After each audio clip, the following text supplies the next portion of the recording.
목요일입니다. 우리가 말씀을 쭉 따라가면서 부활의 기쁨, 또 부활하신 주님, 또 하나님의 성령이 우리 안에 거하실 수 있도록 우리가 우리의 모든 주권을 주님께 맡긴다면 가장 축복된 삶이 진행되어질 줄로 믿습니다. 늘 고백하시기 바랍니다. 주는 그리스도시요 살아계신 하나님의 아들이십니다. 이 고백을 늘 하는 여러분 되시기를 예수님의 이름으로 축원드립니다. 오늘은 로마서 8장 18절부터 25절까지 말씀을 보도록 하겠습니다. 또 중요한 말씀입니다. 어제 우리가 그리스도의 영이 가하면 그리스도의 사람, 그리스도의 영이 가하면 우리는 육신이 있지 아니하고 영이 있고 우리는 사는 인생을 산다 그랬습니다. 그리고 그 그리스도의 영이 있으면 그 영이 양자영이기 때문에 우리는 하나님을 아빠 아버지라 부를 수 있는 자녀의 축복을 누리게 됩니다. 그리고 그로 말미암아 상속까지 받게 되는데 꼭 오는 게 뭡니까? 고난입니다. 오늘 저와 여러분에게 인생에 고난이 있었습니까? 지금도 있습니까? 또 앞으로 올 겁니까? 상관없습니다. 오늘 이 18절을 보면서 또 이 고난에 대한 생각들을 바꾸고 또 믿음을 가지게 되기 바랍니다. 생각하건대 현재의 고난은 장차 우리에게 나타날 영광과 비교할 수 없도다. 지금 우리가 당하는 고난이 있습니까? 장차 우리에게 나타날 영광과 비교할 수 없습니다. 우리가 영화로운 몸이 될 것, 우리가 천국에 들어갈 것, 우리의 인생이 바뀔 것, 그것에 비하면 지금의 고난은 아무것도 아닙니다. 제가 청년 시절에요. 긴 터널을 지나가는 것처럼 너무나 막막하고 답답하고 앞도 보이지 않았습니다. 언제 끝날까 싶었습니다. 그런데요, 그 터널 동안 주님 앞에 무릎 꿇게 되고 겸손하게 나아가고 말씀에 순종하게 되는 축복들 누림으로 말미암아 부족하지만 지금의 모습이 되어졌고 또 응답의 자리에 있습니다. 또 앞으로는 더 들어가서 하나님이 원하시는 축복의 자리에 들어갈 줄로 믿습니다. 꼭 이런 것 같아요. 뭐가 같냐면 엄마가 임신한 엄마가 아이를 낳는 데까지 참 고통스럽습니다. 배가 부르고 여러 가지 힘듭니다. 심지어 아이를 낳는 그 해산의 고통은 이루 말할 수 없습니다. 그런데 아이를 낳고 나면요. 어떤 일이 벌어지냐면 그 아이 때문에요. 그렇게 힘들었던 것이 다 잊어져집니다. 그리고 그 기쁨이 너무나 커서요. 또 한 아이를 또 낳고 싶어진다니까요. 그 정도로 우리가 앞으로 당할 이런 영광과 비교할 수 없는 그런 것이 현재 당하는 고난입니다. 그러면서요. 오늘 19절부터 22절까지 좀 특이한 말을 합니다. 이 고난이라는 것은요. 회복을 위한 건데 그러면서 이제 이런 이야기를 끄집어냅니다. 피조물이 고대하는 바는 하나님의 아들들이 나타나는 것이다. 이 피조물은 자연 만물, 만유를 말합니다.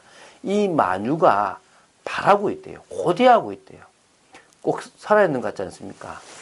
성경의 그 발람 선지자의 이 당나귀가 발람 선지자한테 이야기를 합니다. 말을 합니다. 그럴 수 있겠나? 하나님이 하시면 할 수 있겠죠. 어쨌든 대화를 했습니다. 그럼 뭐라고 했냐면 내가 지금까지 주인을 힘들게 한 적이 있고 주인의 말을 안 들은 적이 있냐? 라고 하면서 따집니다. 좀 의아스러운 건데요. 좀 피조물이라는 존재가 인격이 있지는 않지만 그들도 바라고 고대하는 게 있는데 그게 뭐라고요? 하나님의 아들들이 나타나는 것입니다. 이게 무슨 말이냐면 자, 그 다음 보시면요. 20절에 피조물이 허무한 데 굴복하는 것은 자기 뜻이 아니요 오직 굴복하게 하신 이로 말미암습니다. 이게 무슨 말이냐면 지금 창세기 3장 문제로 인간이 사단의 종이 되는 순간에 인간이 지배하고 있던 이 모든 피조물들이 사단 소속이 되어버렸습니다. 그래서 허무한 데 굴복해버렸습니다. 그렇게 굴복한 것은 자기 뜻이 아니요 오직 굴복하게 하시는 하나님으로 말미암은데요. 왜? 인간에게 맡기신 그 모든 게 다 뺏겨버렸으니까. 그래서요 21절에 그 바라는 것은 피조물도 썩어짐의 종노릇한 데서 해방되어 하나님의 자녀들의 영광의 자유에 이르는 것이다. 것이니라. 그들이 바라는 것은요. 피조물도 썩어짐의 종로로 탄 이 사단, 이 우상, 아무것도 아닌 것에 종로로 타는 어리석은 인생에서, 인생이 아니죠. 어리석은 그런 자신들의 그 모습, 그런 목적에서 벗어나서, 뭡니까?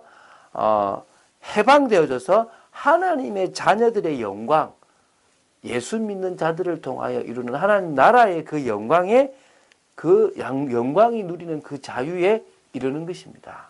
한마디로 말하면요. 하나님은 믿는 자들을 통하여 하나님의 나라를 이 땅에 이루기를 원하고, 그 이 땅에 하나님의 나라가 이루어지면 피조물도 영광의 자유에 이르게 된다는 것입니다. 그게 새 하늘과 새 땅을 말하겠죠. 그래서 피조물이 다 이제까지 함께 탄식하며 함께 고통을 겪고 있는 것을 우리가 아느니라. 여러분, 우리 때문에, 인간 때문에 지금요, 피조물까지도 함께 지금 탄식하고 함께 고통을 겪는 일이 벌어졌습니다. 오늘 우리가 하나님의 나라를 이루며 이 피조물들을 정말 영광의 자유 이루는 축복의 자리까지 가게 해줄 줄 믿습니다. 그러기 위해서 우리는요, 오늘도 우리 땅에, 우리가 있는 현장에 하나님의 나라를 이루는 것이 너무너무 중요합니다.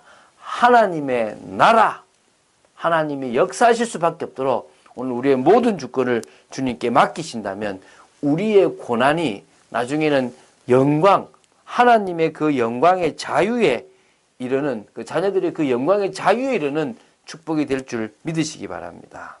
그러면서 얘기합니다. 그뿐 아니라 또한 우리 곧 성령의 처음 익은 열매를 받은 우리까지도 속으로 탄식하여 양자 될 것, 곧 우리 몸의 속량을 기다리느니라.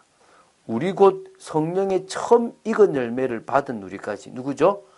예수 그리스도의 그 성령 역사를 받은 우리까지도 속으로 탄식하여 양자 될 것, 곧 우리 몸의 속량, 완전한 자유, 완전한 해방, 그래서 천국에 들어가는 그것을 우리는 기다립니다. 이게 우리의 소망입니다. 그 영광에 들어갈 것을 바라니까 현재의 고난은 아무것도 아니고 그 영광과 비교할 수 없다는 겁니다. 우리가 소망으로 구원을 얻었음에 보이는 소망이 소망이 아니니 보는 것을 누가 바라리요. 많은 성도들이, 많은 신자들이 눈에 보이는 것 앞에 있습니다. 제가 월요일에 설교를 하면서 우리 저 법무부에 가서 무슨 얘기를 했냐면, 룻의 시아버지 시어머니가 보이는 것을 따라서 베들레헴에서 모압으로 갔다. 그 가버린 그것 때문에 결국은 어떤 일이 벌어졌느냐? 다 잃어버렸다. 엘리멜렉 죽고, 말론과 기럨 죽고, 나오미 혼자 두 며느리와 남게 되는 어리석은 일이 벌어졌습니다. 여러분, 사람들은요, 보이지 않는 것을 소망하기가 참 어렵습니다. 보이는 것 때문에 두려워하고 있습니다. 오늘 우리는 소망으로 구원을 얻었습니다. 보이지 않지만 분명히 있을 것 때문에 우리는 그것을 믿었기 때문에 구원을 얻었기 때문에 보이는 소망은 소망이 아니고 보는 것을 우리는 바랄 수가 없습니다. 만일 우리가 보지 못하는 것을 바라면 참음으로 기다릴지니라. 오늘 여러분, 보지 않고 안 보이지만 바라고 있습니까? 천국을 바라고 이 땅의 회복을 바라고 하나님 나라의 임재를 바라고 있습니까? 그렇다면 참으면 됩니다. 환난은 인내를, 인내는 연단을, 연단은 소망을 준다 그랬습니다. 그래서 참을 수 있습니다. 우리는 인내할 수 있습니다. 우리는 기다릴 수 있습니다. 주님을 믿기 때문에. 할렐루야. 오늘 믿음으로 나아가시기 바랍니다. 주님도요, 이 사실을 알고 죽기까지 복종하시고 죽으셨고 부활하셨습니다. 뭐요? 영원한 영광에 이르는 그 자유 때문에. 하나님은 그리스도를 통하여 완성하셨습니다. 그리고 성령의 역사로 말미암아 우리에게 적용해 주셨고 우리의 구원, 우리의 축복이 되게 해 주셨습니다. 그래서요, 이번 주간에 부활하신 예수님을 체험하는 게 중요합니다. 말씀 속에 있으면 됩니다. 예수님의 십자가와 부활을 더 깊이 알아가는 주님의 말씀 속에 있으면 되어집니다. 그리고 집중 기도를 통하여 부활하신 예수님께서 내 삶에 역사하시도록, 정말 그 역사가 체험되도록 우리는 집중 기도해야 될 줄로 믿습니다. 축복의 자리에 있었던 사람들이 있습니다.